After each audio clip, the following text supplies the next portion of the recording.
संधान गुरु का नाम, संधान गुरु का नाम, अरे मोहिनी को लागे हो बड़ो चोखो लागे, अरे मोहिनी को लागे हो बड़ो चोखो लागे। जय हो संधान गुरुवर, कृपा के आप करवर, है जग से न्यारे गुरुवर, हमारे प्यारे गुरुवर।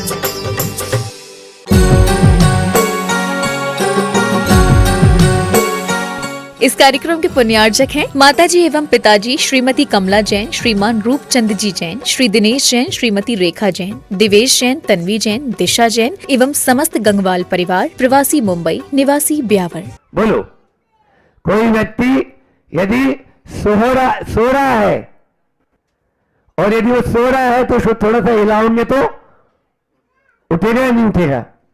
और इन सोने का नाटक किया है तो थोड़ा पानी डाल दे तो उठ जाएगा। पानी नहीं, टंकी भी खोल दोगे तो नहीं उठेगा। क्यों? क्योंकि वो नाटक किया हुआ है ना, उसको उठना ही नहीं है। ऐसी स्थिति हमारी हो रही है। हम पुनरावृत्ति से बचें और जो गलतियां अभी तक की वो गलतियां दोबारा न करें।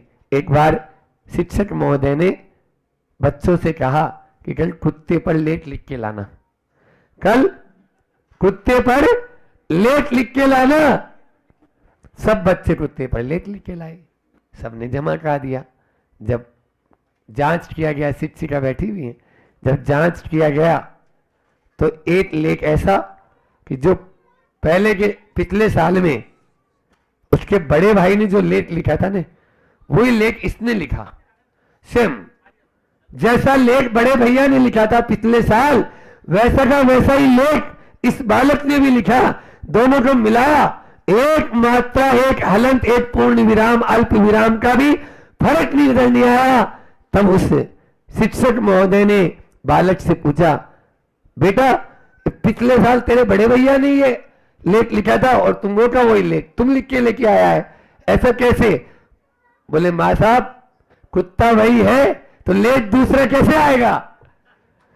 कुत्ता वही है तो लेख दूसरा कैसे आएगा? आज तक संसार के सब व्यक्ति एक ही कुत्ते पर लेख लिखते हुए आ रहे हैं। कुत्ता वही है तो लेख दूसरा आने की जरूरत नहीं है।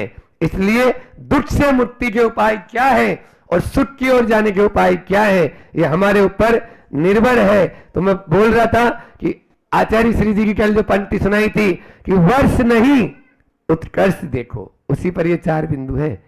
वर्ष नहीं उत्कर्ष देखो, और जब तक जीवन संघर्ष में नहीं बनाओगे तब तक आपके जीवन में इस स्थायी हर्ष नहीं आ सकता।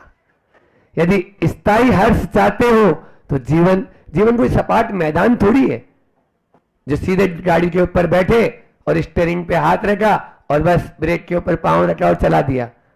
कहीं पर अप भी आता है, कहीं डाउन भी आता है, और बढ़वानी जाओ तो फिर कहना ही क्या है।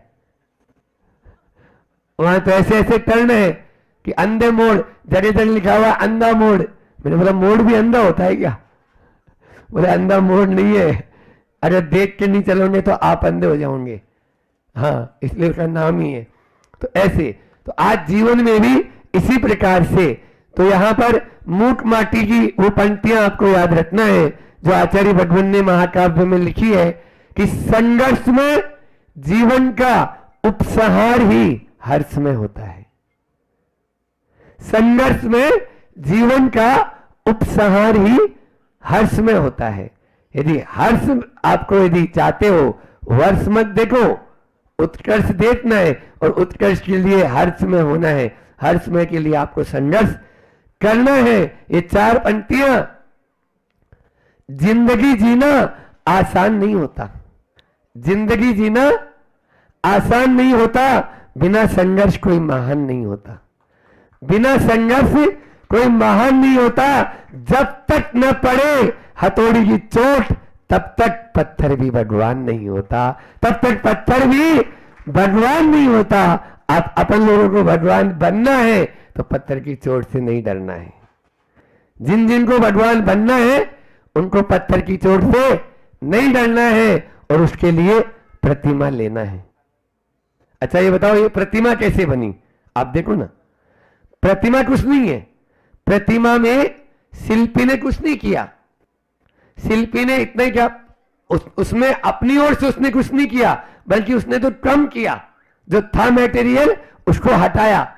एक पत्थर है, उस पत्थर में जो वेस्ट मटेरियल है उसको वो हटाता गया और देखा कि उसमें एक सुंदर प्रतिमा का रूप आ गया है। बस हमारे अंदर भी दोष, दुर्बलता और जो दुर्गुण रूपी जो एक्स्ट्रा पत्थर है उसको हटा देंगे तो अपना आप ही प्रतिमा दिखने लगेगी। और सबसे पहले हम प्रणाम करेंगे आपको। बोलो, हम प्रणाम करेंगे। क्यों? जो शिल्पी प्रतिमा बनाता है वो सबसे पहले उसको प्रणाम करता है। समझ में आ रहा है?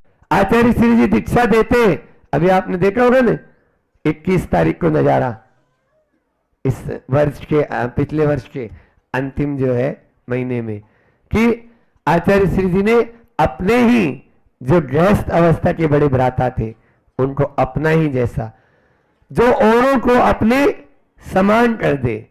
ध्यान में रखना, जो लोहे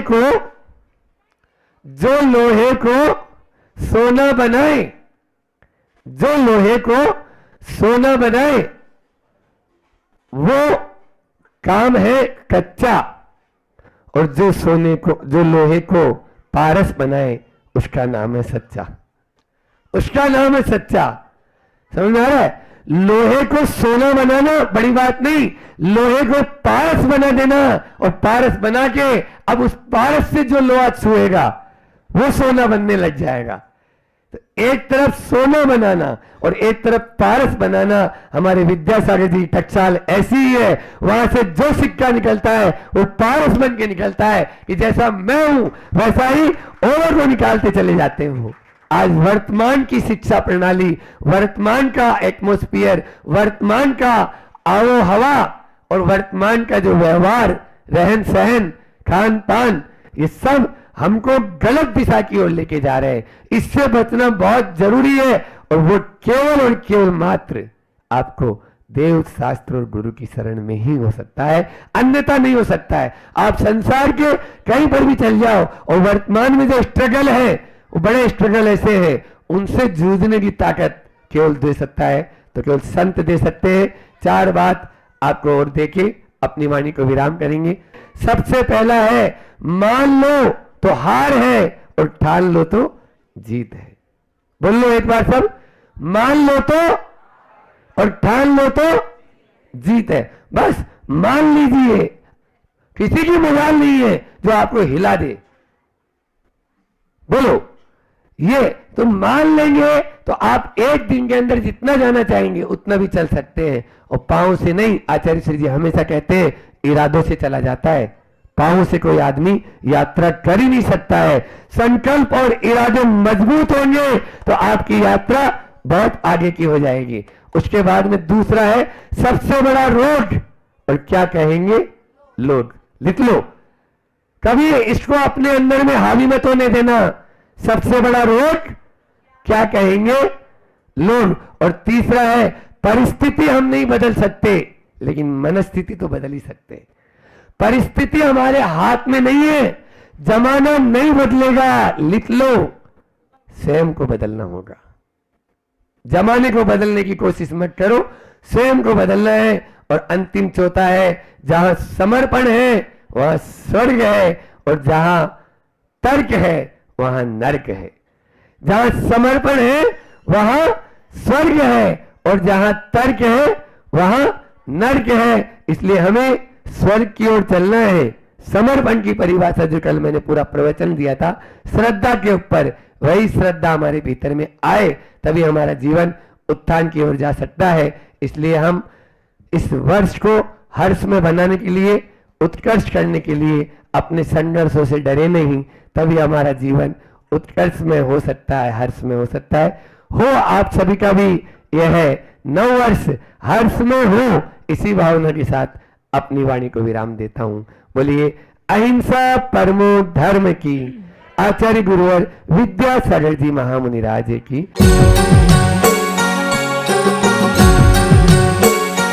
इस कार्यक्रम के पुण्यार्जक थे माताजी एवं पिताजी श्रीमती कमला जैन, श्रीमान रूपचंद जी जैन, श्री दिनेश जैन, श्रीमती रेखा जैन, दिवेश जैन, तन्वी जैन, दिशा जैन एवं समस्त गंगवाल परिवार, प्रवासी मुंबई, निवासी ब्यावर।